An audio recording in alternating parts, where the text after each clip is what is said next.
Hi friends, welcome to akshaya.com. இன்றைக்கி இந்த வீடியோவில் சீசன்லேயே எளிதாய் கிடைக்கக்கூடிய பலாப்பழம் வச்சு ரொம்பவே டிஃப்ரெண்ட்டான சுவையில் ஒரு ஃபில்லிங்கான பிரேக்ஃபாஸ்ட் ரெசிபி. இது வரைக்கும் நீங்கள் செஞ்சே இருக்க மாட்டீங்க. கண்டிப்பாக ஒரு முறை ட்ரை பண்ணி பாருங்கள். குட்டீஸ்லேருந்து பெரியவங்க வரைக்கும் எல்லாருமே விரும்பி சாப்பிடுவாங்க. இப்போ இதை செய்யறதுக்கு ஒரு மிக்சிங் பவுலில் அரைக்கப்பளவுக்கு ரவை, வறுக்காத ரவை தாங்க சேர்த்துருக்கேன். கூடவே அதே கப்பில் அரைக்கப்பளவுக்கு கோதுமை மாவு சேர்த்துக்கலாம். சேர்த்துட்டு இதோட ஒரு அரை ஸ்பூன் அளவு உப்பு சேர்த்துங்க. கூடவே ஒரு ஸ்பூன் அளவுக்கு சமையல் எண்ணெய் சேர்த்துக்கலாம். சேர்த்து மாவோட நல்லா கலந்து விட்டுக்கலாம். நம்ம எண்ணெய் சேர்த்துருக்கோம், கொஞ்சம் கட்டிகள் இல்லாமல் நல்லா மாவோட கலந்து விட்டுட்டு இப்போ இதில் தேவையான அளவு தண்ணி சேர்த்து கொஞ்சம் லூஸான பதத்துக்கே பிசைஞ்சிக்கலாம். இதில் நம்ம ரவை சேர்த்துருக்கோம், ரவை நல்லா தண்ணியை உறிஞ்சும். அதனால் தண்ணி தேவையான அளவு சேர்த்து நல்லா லூஸாகவே மாவை பிசைஞ்சிக்கலாங்க. கொஞ்சம் கொஞ்சமாக தண்ணி சேர்த்து நல்லா இது மாதிரி கொஞ்சம் லூஸான பதத்திலே மாவை பிசைஞ்சிக்கங்க. இந்த அளவுக்கு லூஸாக இருக்கணும். இப்போ இதோட ஒரு 2 ஸ்பூன் அளவுக்கு எண்ணெய் சேர்த்துக்கலாம். எண்ணெய் சேர்த்து மாவோட நல்லா எல்லா இடம் பரவுற மாதிரி தடவி பிசைஞ்சிடுங்க. பிசைஞ்சிட்டு இதை அப்படியே ஒரு பிளேட் போட்டு மூடி ஒரு அரை மணி நேரம் அப்படியே ஊற விட்டுடலாம். நல்லா சாஃப்டாகும் மாவு. இப்போ இதோடு சேர்க்கறதுக்கு நான் பலாப்பழம் எடுத்துருக்கேங்க. பலாப்பழத்தில் 10 சொலைகள் எடுத்துக்கலாம். இன்றைக்கி இந்த ரெசிபி செய்கிறதுக்கு 10 சொலை கிட்ட தேவைப்படும். மீடியமான சைஸில் ஒரு 10 சொலை எடுத்துக்கங்க. அது உள்ளே இருக்க கொட்டை பகுதியை எடுத்துகிட்டு இது மாதிரி பொடியாக கட் பண்ணிக்கலாம். அப்போ தான் மிக்சர் ஜாரில் சேர்த்து அரைக்கிறப்ப நைஸாக அரைப்படும். இப்போ எல்லாத்தையும் மிக்சர் ஜாரில் சேர்த்துட்டு தண்ணி எதுவும் சேர்க்காமல் நல்லா இதை மைய பேஸ்ட்டாக அரைச்சி எடுத்துக்கலாம். இந்த அளவுக்கு நல்லா மைய அரைச்சிடுங்க. இது அப்படியே இருக்கட்டும், கடைசியாக சேர்த்துக்கலாம். இப்போ இதோடு சேர்க்கறதுக்கு மிக்சர் ஜாரில் 1 கப் அளவுக்கு பொடியாக கட் பண்ண தேங்காய் சேர்த்துக்கலாம். இது கூடவே ஒரு 3 ஏலக்காய் சேர்த்து நல்லா இதை மைய அரைச்சி எடுத்துகிட்டு வந்துடலாம். பாருங்கள், இந்த அளவுக்கு தேங்காவும் நல்லா நைஸாக மஞ்சி இருக்கணும். இப்போ ஒரு சாஸ்பேன் சூடு பண்ணியிருக்கேன். அதில் அரை கப் அளவுக்கு பொடிச்ச வெல்லம், அரை கப் ரவை எடுத்தோம், அதே கப்பால் அரை கப் பொடிச்ச வெல்லம் சேர்த்துட்டு ஒரு 2 டேபிள் ஸ்பூன் மட்டும் தண்ணி சேர்த்துங்க. அதிகமாக தண்ணி சேர்க்க வேண்டாம். ஜஸ்ட்டு வெல்லம் கரையிறதுக்கு தான் நம்ம தண்ணி சேர்த்துருக்கோம். இப்போ வெல்லம் கரைஞ்சி கொதி வரட்டும். இப்போ பாருங்கள், வெல்லம் நல்லாவே கரைஞ்சி கொதி வருது. இப்போ அடுப்பை ஆஃப் பண்ணிவிட்டு இதை இறக்கி ஆற விட்டுடலாம். அப்படியே ஆறட்டும். இப்போ இதை செய்யறதுக்கு ஒரு ஃப்ரை பேனை சூடு பண்ணியிருக்கேன். அதில் 1 ஸ்பூன் அளவுக்கு நெய் சேர்த்துக்கலாம். நெய் சூடானதும் இதில் நம்ம அரைச்சி வச்ச தேங்காய் எல்லாத்தையும் சேர்த்துக்கங்க. சேர்த்து தேங்காவை ஒரு 2 நிமிஷத்துக்கு அடுப்பை மீடியமாக வச்சு வறுத்துக்கலாம். நெய் விட்டு தேங்காய் வறுக்கிறதுனால நல்ல மணமாகவும் இருக்கும், சுவையாகவும் இருக்குங்க. இப்போ தேங்காவில் இருக்க ஈரம் பூரா வற்றி நல்லா ட்ரையாக இது மாதிரி வறுபடணும்.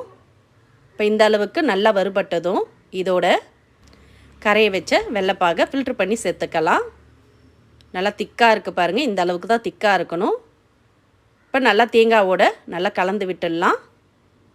இந்த அளவுக்கு கலந்துட்டு இப்போ இதோட நம்ம அரைச்சி எடுத்து வச்ச பலாப்பழ விழுதை சேர்த்துக்கலாம். நல்லா மஞ்சிருக்கு பாருங்கள். மிக்சர் ஜாரில் தண்ணிலாம் விடாமல் மிக்சர் ஜார்லேருந்து ஒட்டை வச்சு விடுங்க. வச்சு விட்டு நல்லா கலந்துக்கலாம். இப்போ நம்ம பலாசோலை விழுதை சேர்த்ததுமே கொஞ்சம் இலகன பதம் வரும். இதை அப்படியே அடுப்பை மீடியமாக வச்சு ஒரு 2 நிமிஷத்துக்கு கலந்து விடுங்க. நல்லா ஒரு 2 நிமிஷம் கொதித்து திக்காகட்டும். பாருங்கள், இப்போ நல்லா கொதித்து திக்காகும். இந்த ஸ்டேஜில் 1 ஸ்பூன் அளவுக்கு நெய் சேர்த்துக்கலாம். நெய் சேர்த்து நல்லா கலந்து விடுங்க. பேனில் ஒட்டாமல் எல்லாமே ஒன்று சேர்ந்து நல்லா திக்காக சுருண்டு வரும். நல்லா அதில் இருக்க ஈரம் பூரா வற்றி திக்காக வர அளவுக்கு நல்லா கலந்துக்கலாம். நீங்கள் பலாப்பழ விழுதை சேர்த்து ஒரு 2 நிமிஷம் கலந்தாலே போதும், நல்லா திக்காகிடும். பாருங்கள், இப்போ நல்லா திக்காக பேனில் ஒட்டாமல் நல்லா சுருண்டு வருது பாருங்கள். இப்போ அடுப்பை ஆஃப் பண்ணிவிட்டு இதை இறக்கி ஆற விட்டுடலாம். இது ஆறுச்சுன்னா இன்னும் கொஞ்சம் திக்காகும். இப்போ ஓரளவுக்கு ஆறினதும் பாருங்கள், இன்னும் கொஞ்சம் திக்காக இருக்குது. இப்போ இதிலேருந்து கரண்டி எடுத்துட்டு இப்போ கொஞ்சமாக எடுத்து சின்ன சின்ன உருண்டைகளாக உருட்டி எடுத்து பிளேட்டில் வச்சுக்கலாம். இதை தான் நம்ம பூரணமாக வைக்க போகிறோம். இது மாதிரி சைஸுக்கு எல்லாத்தையுமே உருட்டி எடுத்து வச்சுக்கோங்க. இப்போ பிசைஞ்சு மூடி வச்ச மாவை திறந்து பார்த்துக்கலாம். ஒரு அரை மணி நேரம் கிட்ட ஊறி நல்லா சாஃப்டாக இருக்குது பாருங்கள். இப்போ இதுலேருந்து பூரிக்கு மாவு எடுப்போம்ல, அதை விட கொஞ்சம் பெருசாக எடுத்துக்கலாம். இப்போ இதை தட்டுறதுக்கு வாழை தேவைப்படும். அதுக்கு நான் சின்னதாக வாழை எடுத்துருக்கேன். நல்லா அலசிட்டு துணியால் துடைச்சிடுங்க. இப்போ கொஞ்சமாக எண்ணெய் விட்டு வாழை இலையில சுற்றிலும் பரவலாக தடவிட்டு இப்போ மாவை எடுத்து வச்சு சின்னதாக தட்டிக்கலாம். கையில் கொஞ்சமாக எண்ணெய் தொட்டுட்டு தட்டுங்க. இந்த அளவுக்கு சின்னதாக தட்டிட்டு இப்போ இதில் நம்ம உருட்டி எடுத்து வச்ச ஸ்டஃபிங்கை எடுத்து உள்ளே வச்சு இது மாதிரி ஓரங்கள் மாவை எல்லாத்தையும் ஒன்று சேர்த்து ப்ரெஸ் பண்ணிவிடுங்க. நம்ம ஆல்ரெடி போலி ரெடி பண்ணுவோம்ல அதே மாதிரி தான். இப்போ எக்ஸ்ட்ரா இருக்க மாவை கிள்ளி எடுத்துடலாம். அந்த மாவோடு சேர்த்து ப்ரெஸ் பண்ணிங்கன்னா ரொம்ப திக்காக இருக்கும். இப்போ எக்ஸ்ட்ரா இருக்க மாவை கிள்ளி எடுத்துட்டு இப்போ இதை அப்படியே திருப்பி வச்சு கொஞ்சமாக கையில் எண்ணெய் தொட்டு நல்லா மெலிசா எந்த அளவுக்கு மெலிசா வருமோ அந்த அளவுக்கு நல்லா மெலிசா தட்டிக்கலாம். வாழை இலையில் தட்டுறப்ப ரொம்ப ஈஸியாக தாங்க வரும் தட்டுறதுக்கு. நல்லா உள்ளே வச்ச பூரணத்தோடு இது மாதிரி நல்லா மெலிசா தட்டிக்கங்க.